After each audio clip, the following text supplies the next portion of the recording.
Have you ever paused to ponder whether love can truly be rediscovered in later years?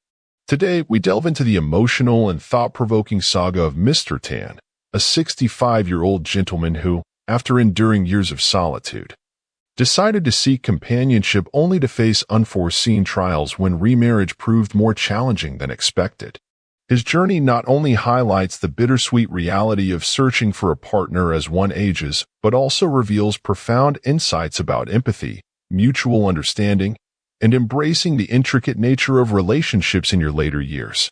Stay with us through to the end, as Mr. Tan's experience unfolds lessons that are sure to inspire and offer guidance in navigating love, loss, and the quest for connection when life is no longer about youth but wisdom and experience. Before we dive in, I'd be truly grateful if you took a moment to hit the like button. Your support allows me to continue sharing valuable lessons about aging and relationships. And if you haven't joined our community yet, please subscribe and click the notification bell so that you never miss any of our new videos. For those who are already with me, if you appreciate the content, leave a comment with the number 1. If not, type 0 so I know where to improve. Let's begin. Dear viewers, it is no secret that growing old and living alone can bring challenges that often feel insurmountable. Many seniors harbor a deep-seated longing for a companion, someone who might share in both the triumphs and the tribulations of their later years. Remarriage today is far from being the sole arena of youth. It's a natural, respected choice for anyone wishing to enrich their golden years. Nevertheless, while the prospect of a renewed union can bring joy, it simultaneously calls for awareness of unique challenges and an adherence to principles that ensure the relationship will flourish. For a lasting bond, both partners must display empathy, patience, and a willingness to accommodate each other's quirks. If either party solely insists on their own demands without considering the other's feelings, the relationship could easily founder. An unusual, yet frequent, example in older adults is the natural body scent that accompanies aging. For some, this scent may prove off-putting, yet a compassionate spirit is essential if one is to avoid unwarranted conflict over such issues. Let's journey into the world of Mr. Tan, a 65-year-old widower who, after decades of solitude, took a brave step towards seeking a new companion in life. The weight of loneliness had grown too heavy for him to bear alone. Determined to change his fate, he decided to venture into the realm of remarriage. By chance, he met Mrs. Mai, a 62-year-old woman known for her gentle charisma and warm personality. Their initial connection was promising, and they soon embarked on a new chapter of life together. However, barely 5 days after their wedding, the fragile bond dissolved. Mrs. Mai was candid in sharing her unease, citing Mr. Tan's peculiar body odor, a detail that cut deep into his pride. In his distress, Mr. Tan felt both wounded and enraged, accusing Mrs. Mai of being unduly meticulous. What exactly transpired? Let us now journey further into his personal story. I'm 65 now, and what should have been a celebration of newfound love has turned into a source of immense sorrow and confusion. Only a few days into my second marriage, I found myself compelled to seek a divorce, and the reason leaves me at a loss for words even today. Despite all efforts on my part, I simply cannot fathom where I went wrong. I steadfastly believe that I did nothing to warrant such a bitter fate. It was as though misfortune, cruelly, arrived without warning. Many years in the past, I once married a wonderful woman after 2 years of courtship. We shared an extraordinary intimacy built on mutual respect, affection, and genuine understanding. Our early years together were radiant, with every day infused with joy and harmonious coexistence. I cherished her above all, and in return, she enveloped me with unwavering care, a bond that made me believe that we would gracefully age side by side. But fate, ever unpredictable and unkind, had other plans. At the age of 45, a tragic accident took her life. Her untimely demise shattered my world, leaving an aching void that I thought would never be mended. Yet, as the harsh realities of life set in, I understood that I must push forward and learn to live with the irrevocable loss. Remarrying wasn't even a fleeting thought in the midst of the grief that consumed my early years of widowhood. My heart was wholly absorbed by the responsibilities of raising our young children and the demands of my career. I considered it inappropriate to entertain the notion of a new relationship while my children were still finding their footing. For 15 long years, until I finally retired at 60, I immersed myself in work and the stability of a regular life. Once my children had built their own lives and families, I moved into a modest home on my own. Initially, I relished the freedom of solitude. Friends lauded the perks of living without the constraints imposed by another. I enjoyed the unfettered freedom to travel, dine out late into the evening, and pursue my own interests without compromise. However, over time, the initial excitement gave way to a deep-seated loneliness. The echoing quiet of an empty house began to feel oppressive, and once joyous routines transformed into mundane tasks.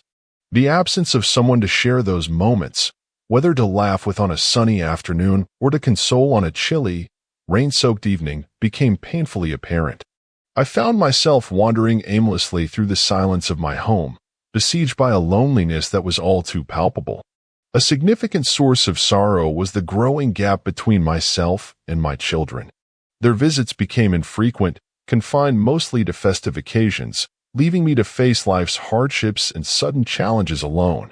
By the time I reached 65, the isolation became unbearable. I yearned deeply for someone to lean on, to share the ordinary yet precious moments of life, a confidant who could provide comfort and understanding. Then fate intervened, and I encountered Mrs. Mai. Though she was 4 years my junior, there was something undeniably captivating about her presence from the very first moment. Her genuine warmth, captivating charm, and innate kindness resonated with me. Mrs. Mai had a striking elegance, maintained her poise gracefully despite the inevitable passage of time, and had spent her career within the cultural sphere. Even though the spark of youth may have dimmed somewhat, her demeanor radiated grace and command that I admired immensely. Our connection deepened naturally. We began spending more time together, meeting almost daily, sometimes at her invitation, sometimes at mine. Our walks, our long, meaningful talks, and the simple joy of each other's company slowly began to fill the void in my heart. Mrs. Mai, in her caring way, began to assist with household chores when she visited. She organized, cleaned, and even helped with laundry, creating an atmosphere of care that was profoundly soothing. The more time I spent with her, the more I felt that the heavy cloak of loneliness was finally lifting, replaced by a sense of hope and rejuvenation. After spending about 6 months together, feeling that our bond had solidified, I felt it was time to take a decisive step forward. I discussed the possibility of formalizing our relationship with my 2 adult children. Their approval was unanimous, leaving me heartened and eager to embrace this new chapter of companionship. In a gesture of utmost trust and commitment, I decided to entrust her with control over my financial assets. I promised to allocate my monthly pension, more than 5 million VND, for her management, and even transferred custody of my savings book, property papers, and other vital documents into her care. I assured her that, should she continue to show me kindness and honesty, the modest 3-bedroom, 100-square-meter house I owned would eventually be hers after my passing, a decision also supported by my children. I believed I had done everything in my power to demonstrate the sincerity of my intentions and the depth of my commitment. I envisioned a life of mutual respect, understanding, and unwavering support. Yet, as fate would have it, our happiness was abruptly clouded by an issue that emerged on our very first night as a married couple. As we began sharing the intimacy of our new life together, Mrs. Mai abruptly pointed out a matter that left me both mortified and bewildered. She remarked, without preamble, that I emitted a persistent, offensive odor that she simply could not endure, an odor I had never before paid any attention to.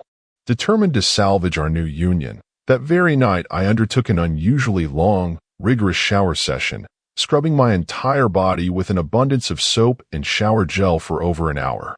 I was convinced that I could erase any hint of the odor that was supposedly repelling her. Yet, even after my exhaustive cleansing ritual, Mrs. Mai continued to express her dissatisfaction. She would often cover her nose and lament that my scent persisted, infusing the very air around us with an unpleasant quality. Not wishing to escalate the situation further, I chose to sleep in a separate room to avoid conflict, though her unyielding criticism stung deep into my pride. I spent that restless night consumed by a tumult of emotions, confusion, embarrassment, hurt, and a profound sense of betrayal that this new beginning had already turned sour. The following morning, still seeking answers, I confronted her gently. I asked if indeed my body odor was as offensive as she claimed. With quiet certainty, she reiterated her discomfort and explained that while we had not experienced such intimacy before, the closeness of our new life had suddenly brought into focus an odor she described as typical among the elderly. Devastated by her words and desperate for a solution, I sought medical counsel. The doctor confirmed that the scent in question was indeed a natural part of aging, a phenomenon that, despite the best hygiene efforts, could not be completely eradicated. He offered practical advice: maintain rigorous hygiene practices, shower more frequently, keep living spaces well ventilated, and use a pleasant fragrance to try to mask the odor. Resolute, I followed every recommendation to the letter. I even spent over $1 million VND on a luxurious bottle of cologne, hopeful that this premium scent might finally dispel the persistent odor. But despite all these measures, Mrs. Mai's complaints continued unabated. In fact, over the following days, her criticisms grew more scathing. She claimed that not only did my body reek, but the very essence of my presence seemed to permeate our entire home with a smell she could not tolerate. The tension was such that we began sleeping in separate rooms, and the emotional distance between us widened with every passing day. I tried hard to remain composed, refusing to blame her entirely for our plight. Yet by the 5th day, the accumulating frustration and sorrow culminated in a particularly charged evening. That night, after yet another painstaking shower and an equally desperate application of a generous amount of cologne, I re-entered the bedroom, expecting, at least in my own mind, that everything had been rectified. Instead, I was met with immediate disgust as Mrs. Mai recoiled, her face contorting in discomfort. She explained, with a mix of exasperation and pain, that even the overpowering presence of cologne could not offset the pervasive odor. Her words, laden with both physical and emotional discomfort, sparked an intense argument. In my hurt and anger, I snapped back, "I just can't understand why you find my natural scent so intolerable. If you truly cannot live with me because of it, then tell me plainly, let's call it quits, no more excuses." In the heat of the moment, that statement marked a turning point, and by the end of the night, an impasse had been reached. The morning brought with it the painful reality of our dissolution. Without much fanfare, Mrs. Mai packed her belongings and quietly left, leaving our brief union in ruins. Soon after, the divorce was finalized, and what had started as a hopeful attempt to reclaim happiness turned into a stark lesson that simply remarrying to fight loneliness might not cure the underlying challenges of an aging body and spirit. This painful episode forced me to confront a harsh truth about companionship in later years. While the hope for emotional support and understanding can be a powerful motivator to remarry, it may also invite unforeseen conflicts over the natural changes that come with age. I eventually came to the realization that I must embrace living independently, even if that means accepting the inevitable bodily changes that time brings. I still hold a quiet hope, however, that someday I might meet someone who not only understands but cherishes every part of me, imperfections and all. Until that day comes, I am learning to forgive, accept, and celebrate the life I have lived, recognizing that not every part of life can be altered by sheer will. If there's one takeaway from my journey, it's this: rather than forcing a relationship to bloom where it isn't naturally suited to flourish, one should strive to accept the natural rhythms of life. Remarrying in older age is not inherently wrong. It can be a source of immense joy and comfort, but it demands a realistic acceptance of one's own physical and emotional limitations. True companionship is built on empathy, shared understanding, and the ability to adapt to each other's imperfections. Now, before we continue, if you're still with me and find these reflections meaningful, I would really appreciate it if you could drop a comment below with the number 2. Your engagement not only motivates me, but also helps to create a thoughtful dialogue on these important topics. Thank you for being here. Another significant lesson I've learned over the years is that the process of aging gracefully is as much about acceptance as it is about adaptation. Life, by its very nature, is a tapestry woven from moments of meeting and parting. Whether it's leaving behind a cherished memory, bidding farewell to a beloved friend, or simply enduring the inevitable changes in our relationships, each separation, however painful, teaches us resilience and the importance of treasuring the present. As the poignant message goes, life is akin to a train hurtling toward an unknown destination, where few companions accompany us for the entire journey. We encounter fleeting relationships, destined to be temporary blessings or lessons in our lifetime. With this in mind, it is best to focus on the moments we share with those around us rather than dwelling on inevitable farewells. Moreover, in our later years, maintaining independence becomes increasingly vital. While children are often expected to care for aging parents, they too have their own challenges and responsibilities. Cohabitation, though seemingly convenient, may eventually lead to friction, given the clash of differing lifestyles and long-held habits. The independence of living in one's own space, however small or modest, is not only a matter of personal freedom, it is a declaration of dignity. It enables us to make decisions for ourselves, face life's uncertainties head-on, and enjoy the fruits of our own labor without feeling like a burden to others. In embracing independence, we also open the door to a renewed sense of purpose. Every day is a chance to discover something new, whether that means exploring digital tools to stay connected with family or immersing ourselves in hobbies that ignite our passion. Many seniors today are overcoming traditional boundaries by learning to navigate smartphones, social media, and other forms of modern communication. The willingness to learn, adapt, and embrace the opportunities that new technology affords can keep the mind sharp and the spirit buoyant. Each new skill is not just an accomplishment, but a bridge to deeper engagement with the world around us. At the heart of aging, though, is a mindset, a philosophy that exalts optimism, resilience, and continuous growth. The true measure of a vibrant life is not determined by physical decline or the inevitable toll of time, but by the persistent pursuit of knowledge, experience, and joy. As the revered Mr. June Kin once expressed, I lived to advanced age by never stopping my quest for knowledge. Every day was a lesson, and I clung to the opportunity to learn, no matter how old I was. Her life's dedication to creative expression, inspired by an endless stream of books and ideas, stands as a testament to the transformative power of lifelong learning. This very commitment is a clarion call to every one of us. Stay curious, embrace challenges, and never shy away from exploring new dimensions of yourself. One further insight I've gleaned from a life punctuated by both triumphs and losses is the necessity of accepting that some separations are inevitable. Whether it's a transition from a long-held home to a new living situation, parting ways with a friend, or even letting go of outdated perceptions about ourselves, these departures are intrinsic to our journey. Instead of clinging to what was, we must learn to appreciate the richness of our present, savoring each shared moment and every fleeting encounter.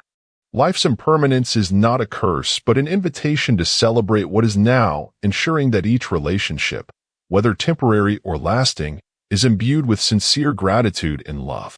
As we reflect on all that I've shared today, I encourage you to take a moment to consider how these narratives might resonate with your own experiences. There is no singular path to fulfillment in later life. Whether through embracing solitude, forging new relationships, or reimagining the meaning of partnership, the ultimate goal is to lead an authentic and enriched life. Do not allow societal expectations or the fear of aging to curb your spirit. Instead, cherish every facet of your journey, even if that means accepting the imperfect realities that come with it. In closing, I invite you to share what resonated most with you from today's discussion. What lesson from these stories will you carry with you as you navigate your own later years? Your insights not only validate our shared human experience, but also serve as guiding lights for others who may be facing similar crossroads. Please share your reflections and let your voice be heard in the comments below. And if you found this message worth sharing, please like, share, and subscribe to our channel for more thought-provoking content centered around the beauty and complexity of growing older gracefully. Thank you for taking the time to journey through these reflections with me. Remember, age is not a barrier, but a doorway to discovery, growth, and meaningful connection. Every stage of life holds its own wonder, if we are brave enough to embrace it and learn from the challenges along the way. Let us carry forward this spirit of resilience and hope, always open to new beginnings and ever willing to learn, adapt, and love unconditionally. I look forward to reading your thoughts and continuing this dialogue in our next video. Until then, may you walk your path with wisdom, courage, and a heart full of compassion. Thank you for watching, and I can't wait to see you in the next video.